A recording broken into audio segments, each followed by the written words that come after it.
This is the KRUI News at Noon, brought to you in part by the Daily Iowan. This is KRUI, Iowa City.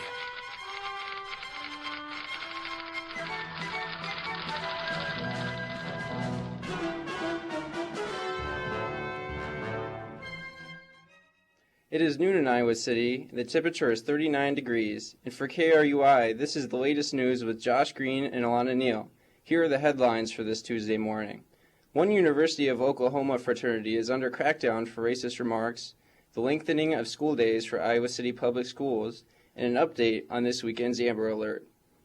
The president of the University of Oklahoma, David Bourne, announced he's severing ties with the local chapter of Sigma Alpha Epsilon after several members of the fraternity were caught on camera singing a racist song.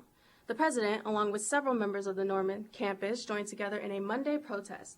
The Greek letters have been removed from the fraternity house, and the president has promised a thorough investigation that may result in an expulsion for any student identified in the video.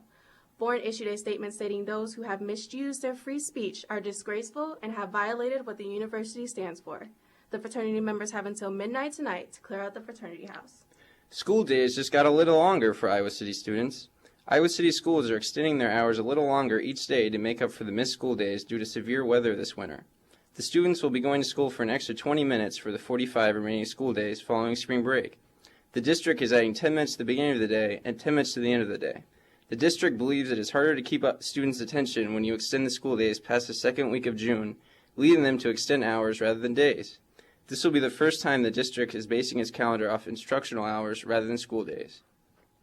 Kenneth Johns, who authorities say abducted his stepdaughter this weekend before driving to Davenport, is facing trial today in court. The 10-year-old girl, who was in the center of this weekend's Amber Alert, is now home and safe with her mother after being dropped off to law enforcement early Saturday morning. Kenneth Johns was later arrested after a 2-hour-long standoff with the police in Davenport. Johns now faces a weapons and abuse charge as well as a parole violation, and authorities say additional charges are expected. The co-creator of The Simpsons, Sam Simon, has died following a long battle with cancer.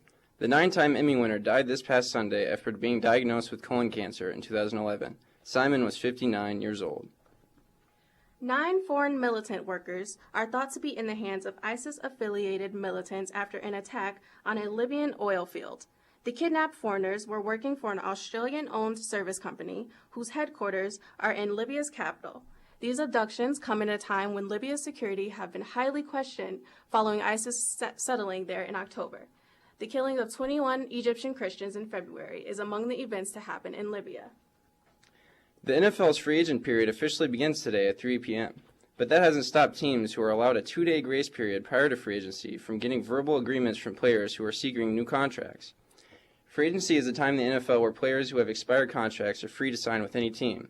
Among the early agreements include Ndamukong Suh, who is reportedly set to sign a 6-year, $116 million contract with the Dolphins. This includes $60 million guaranteed. This would make him the highest paid defensive player in the history of the NFL. Jeremy Maclin, a former Eagles receiver, is also cashing in, reportedly signing a $55 million contract with the Kansas City Chiefs. Several surprises are bound to happen once free agency begins, including the potential landing spots of former Patriot Darrelle Revis, among others. An 18-month-old child was found by rescuers hanging upside down inside of a car, where she had been for a total of 14 hours after a car crash. Doctors say the fact that she was in a car seat may have saved her life, and baby fat is considered a factor, as it provided her with insulation. The mother of the child unfortunately died in the crash. She was 25 years old. Today is a day of celebration for your middle name. It is National Middle Name Pride Day, a holiday created by Jerry Hill to embrace your middle name, although many are ashamed of it. How do you celebrate such a holiday? Simply by taking pride in it, Hill says. Finally, a quick look at the weather forecast for Iowa City. The early morning fog has cleared and it is now sunny. Right now the temperature is 39 degrees, and for KRUI News, I'm Elona Neal. And I'm Josh Green. Thank you.